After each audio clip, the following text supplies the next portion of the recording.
Gagawa-gawa sila ng mali. Si Sara nagbanta. Pagkatapos ayaw maimbestiga.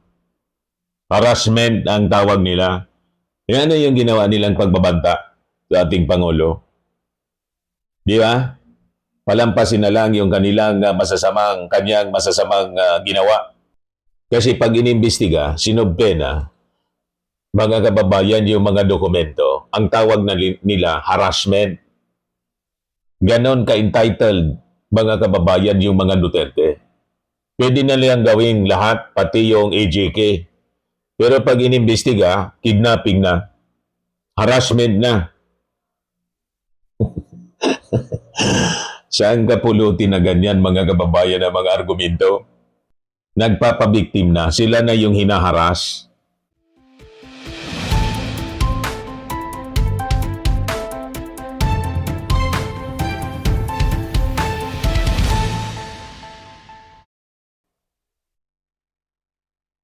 Hello po mga kababayan, si Dante Marapilla. So sabi dito sa balita, si Sara tatakbo na naman sa Supreme Court. What? Sabi ko sa inyo, talagang taranta si Sara Duterte. Tama yung ating mga analysis, discussion. Napaka lakas ng kaso laban kay Sara Duterte. Kaya kahit may may 16 na magagaling na mga abogado, battery of lawyers, naduwag mga kababayan, pati si Sara, naduwag na humarap. Puro palusot lang ang ginagawa. Hindi nila kayang i-engage ang mga ebidensya. Kaya technicalities na naman siguro yung plano.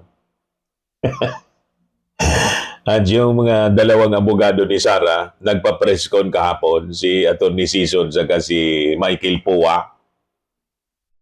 Na imbis sagutin sa harap ng congressional hearing ng Justice Panel, pinili nila na magpa-press con para i-accuse yung panel na unconstitutional niya. Yung ginagawa na ninyo unconstitutional kasi nagkakanda kayo ng mini trial.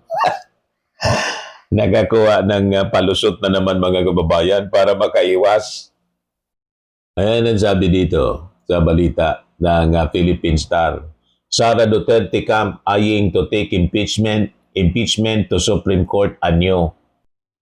Yan Katigan ulit kaya sila ng Supreme Court? Vice President Sara Duterte's defense team signaled Wednesday it is open to challenging the House impeachment proceedings before the Supreme Court as it insists the Justice Panel's decision to issue subpoenas in compel witness testimony an unconstitutional exercise of power. Yan yung sabi ni Michael Pua sa Atty. Sison sa press con kahapon mga kababayan. So sabi dito sa balita, lawyer Michael Pua, who is a spokesperson in himself, part of Duterte's team of lawyers, said a Supreme Court petition is always a possibility. Though he declined to say when or whether they would file one. Kasi pati si Michael Pua, mga kababayan, may dumi ang kamay. Kasama siya doon sa opisina ng Office of the Vice President. Dapat nga witness siya, mga kababayan. Pero sinama sa defense team ni Sara Duterte, non-reading mga kababayan ng Congress, ni panel member Terry Ridon, pamamaraan para hindi maipatawag as witness mga kababayan. Kasi maraming alam itong si Michael Pua. Remember?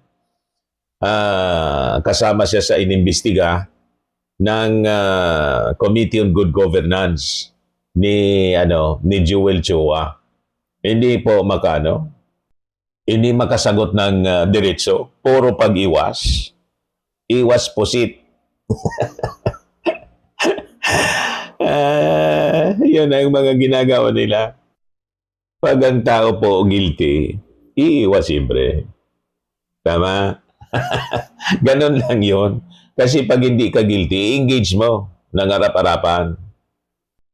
So sabi dito, yet Poa himself said he would comply with the subpoena the committee issued for his testimony today as former spokesperson of the Department of Education under Duterte's leadership. Sabi niya, our job as lawyers is to protect the client in the rights of the client against harassment in all of these kinds of things. Harassment? Walang harassment, mga kababayan. False accusation. Mahilig sila na mag-akusa ng kung ano-ano. Tinatanong lang, harassment na.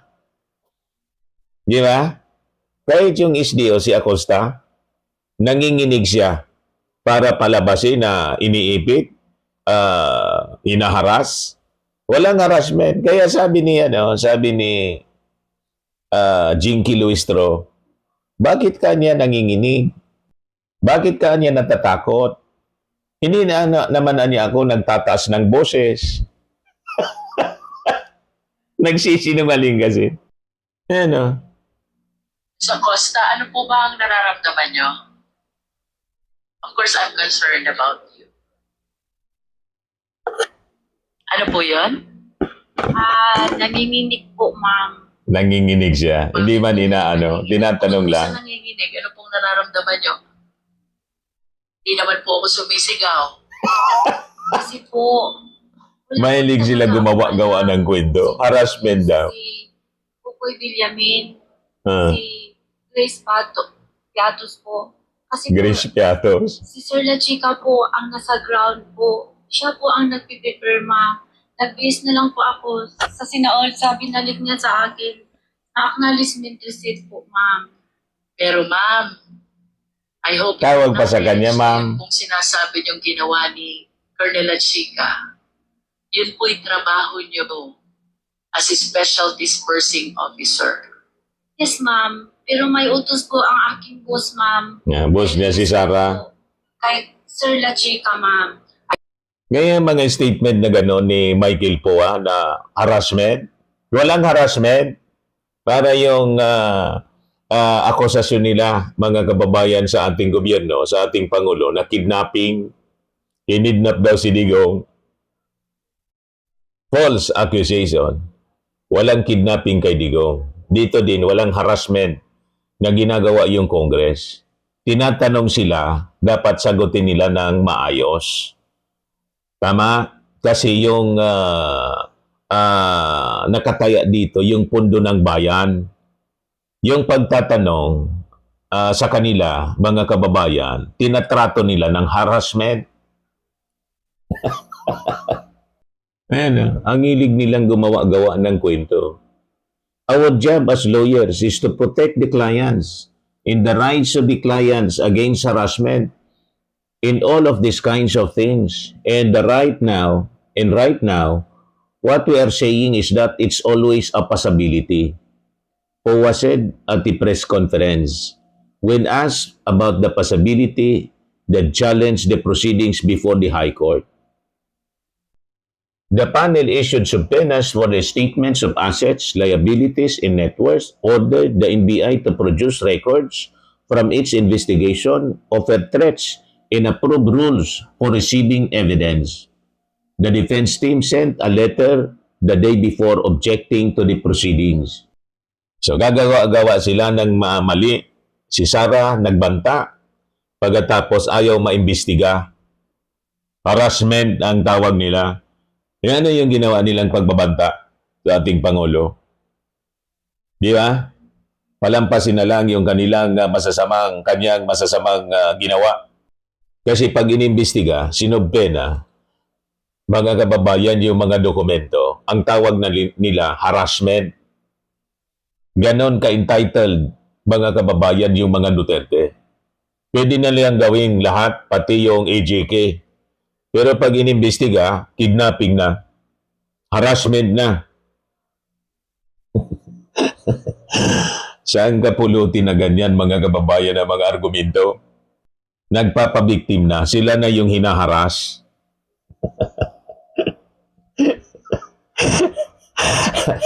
Yung mali na yung ating gobyerno na nag-iimbestiga. Di ba, mga kababayan? Tapos, sabi, ang constitutional daw, ang ginagawa ng Congress, yung authority to investigate sa isang impeachment case at mag-file ng impeachment. Sa Congress po yon. Di ba? Napakalinaw. Yan ang sabi dito, constitutionally, the House has the exclusive power to initiate impeachment. But only the Senate can try and decide the case, issuing subpoenas, examining witnesses, and compelling the production of documents, Duterte's lawyer said, are incidents of trial, and the committee has no authority to conduct one. Walang trial na ginagawa po.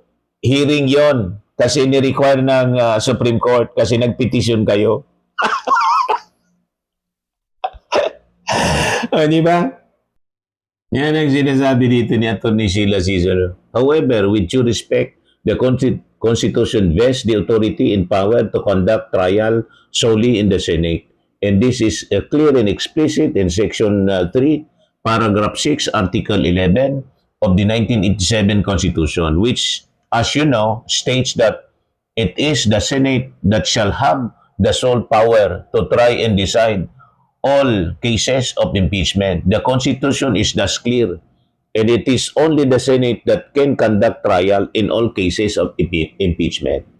Ang tanong natin, bakit hindi ninyo yan sinabi personally? Dapat nag-attend kayo with Sara Duterte para nailagay yan on record. Sa ginawa ninyo, press con. Para may rebuttal doon sa inyong mga argumento. Iniiwasan ninyong engage yung bakit natatakot kayo? Di ba mga magagaling kayong abogado? Bakit umiwas kayo to engage the Congress with Sara na maisog? Doon sana ninyo yon sinabi, hindi sa press con para nasagot kayo ng maayos. Malinaw na pag-iwas, mga kababayan. But, pasasaat masusukol kayo kahit gaanong iwas ninyo. And the proceedings will continue with or without your presence. Ang importante doon, on records, binigyan kayo ng pagkakataon, in-invite kayo, that's on record. Para wala na kayong rason. Yung una, sabi ninyo, hindi kayo binigyan, sabi ni Sara, ng due process kasi mabilis yung pagpirma. Inakyat agad sa Senado for trial. Hindi daw binigyan. Technical nila. Kaya sabi po ni political analyst Ronald Llamas, when Congress impeached Sara last year, she went to the Supreme Court saying she was not given due process. Her side was not heard. Now Congress is hearing new impeached raps versus her. Sara was asked to attend to air her side. Ayaw. Bias daw. Puro palusot. Ano ang hatol ninyo?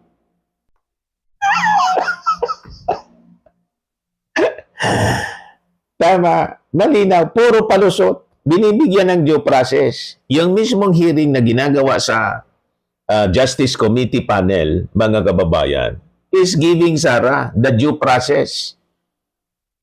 Di ba? Kaya siya personally in-invite kasama yung kanyang mga abogado. Pero siyempre, ang tatanungin mismo siya yung respondent Yung abogado mag-assist lang. Yun ang base sa rules. Doon sila natatakot kasi sigurado mahuhuli sa bibig si Sara. Kaya iniiwas nila yung strategy, parang si Digong. Iniiwas mga kababayan ni Kaufman si Digong sa mismong trial kasi aamin. Si Sara, kung hindi man siya umamin, masusukol siya sigurado. Kasi until today, hindi niya masagot si Kokoy Villamin at saka si Piatos. At yung pagbabanta niya, mga kababayan, paano niya yun babaliktarin na no joke, no joke?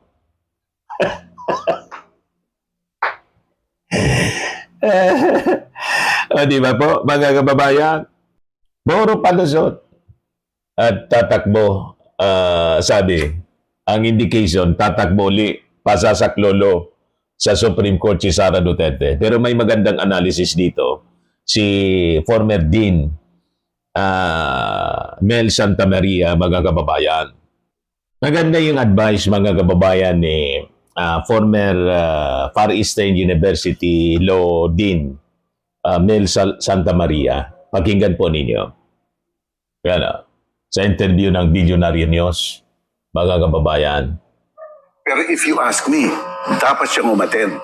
Alam mo, sinasabi ng iba, Pinky, it's a numbers game. So parang sigurado namang matatalo Si sila Pinky, at iaakit with yan yung sa ating nag-interview. Korte Suprema. Pero what's the reason? What's the purpose? Anong halaga ng pag-attend niya? Tatlong bagay. Okay. Legal, PR, at practical. Yung legal, kung hindi ka attend at magpa-participate, anong kay mo para umakyat? Sasabihin ng Korte Correct. Suprema, ano sinasabi mo? Hindi ka naman umattend eh. Correct. Bakit mo sinasabing walang due process? Because there are two kinds of due process, substantial and procedural. Sa procedural pa lang, hindi ka na umattend. So hihina ang kanyang laban sa Korte Suprema. Hihina yung laban niya sa Korte Suprema. Kasi sabi niya, walang due process. Ngayon, binibigyan ng due process, hindi siya nag-attend.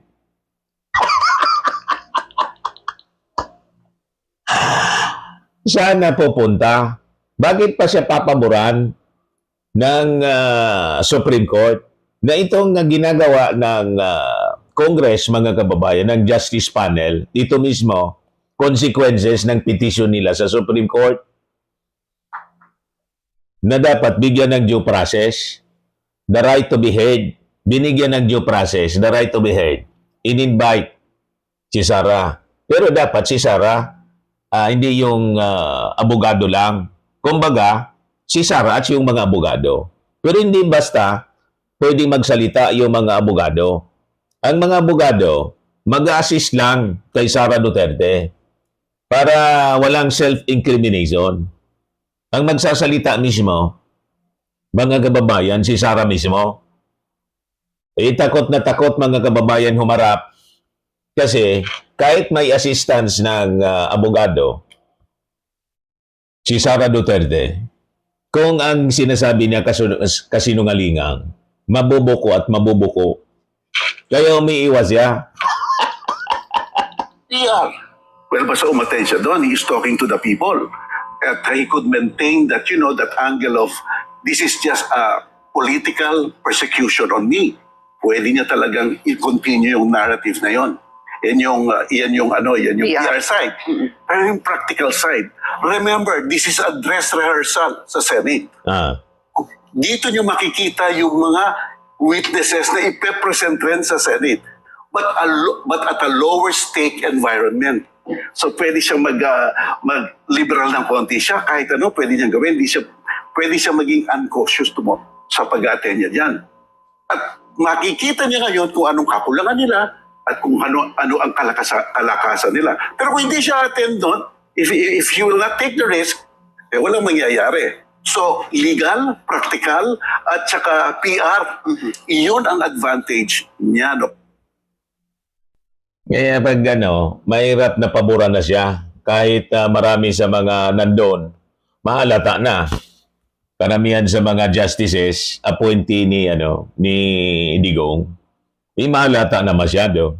Sana anya lulugar. Di ba? Kaya ginagawa yung hearing ng Congress purposely to comply with the Supreme Court ruling dahil sa konsekwensya yon ng petition nila. Di ba po? Ito pa, pakinggan ninyo, mga kababayan. Hindi pwede yun. Kasi ang clarificatory question on a personal note, maaaring hindi alam ng abogado. Yan dapat daw mag-attend talaga si Sara. Investigation, even in the fiscal level, may mga clarificatory question ng kabilang parte na binibigay mo lang sa fiscal at tinatanong mo yung respondent.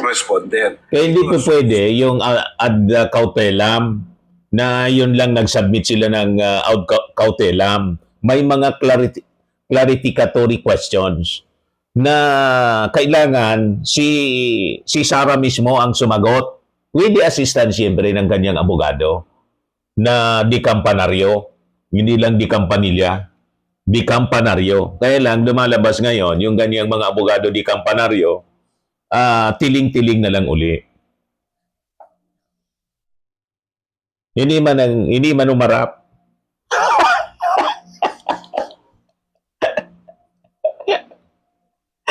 Hindi na di kampanilya, tiling-tiling na lang.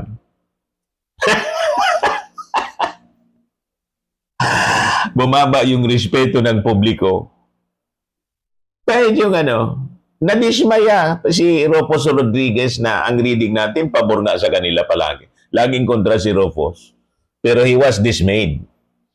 Mga kababayan, sa mga actions na ginawa ng kanilang abogado at hindi pag-attend ni Sara Duterte at yung mismong sagot na non-answer ad cautelam na hindi man sinagot yung 6 na articles of impeachment. 6 na articles of impeachment po, 16 na abogado, ni isa walang sinagot. So ang tanong natin, ano yung pakinabang ng kanyang abogado? Anong ginawa? Napakarami nila, ni isa walang sinagot. Kung ano-anong mga technicalities yung sinasabi, mga kababayan, hindi sinagot yung mismong mga puntos na nakapalaman doon sa articles of impeachment. Ituloy natin. Bilang parte na binibigay mo lang sa piskal at tinatanong mo yung respondent because gusto mong makita yung personal knowledge niya Okay. sa mga nangyari. So- hindi kasi legal ang pag-uusapan very factual. I see. So, hindi pwedeng pag Hindi magpakita lang po yung legal, team of kundi lawyers factual. ni VP Sara bukas at wala po si VP Sara, hindi sila maaaring pasagutin? Kung ang issue is the legal side, baka pa pwede. Pero kung yung nitty-gritty na, talaga bang totoo yan si Yatos? Ganyan. Si BP lang nakakaalam nun. Diba? Kung doon si Piatos. Ang mga abogado, well, in a way, parang hearsay na yun. Diba? So, yun ang halaga nun. If VP Sara doesn't show Yes, sabi ng mga netizens, guilty kasi as charged. Sabi ni Joanna Toilier, she's not hiding any. Then proceed to the allegation. That's it, proceed.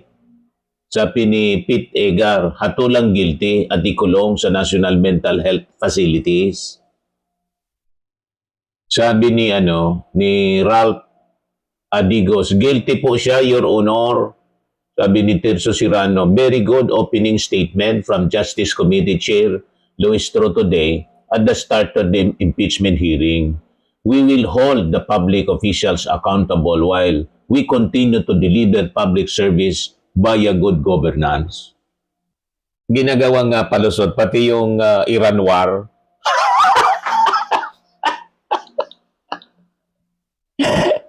Para hindi sagutin yung mga akusasyon, yung pagbabanta at paglustay ng confidential funds, ginamit pati yung krisis na shield. Puro palusot, mga kababayan.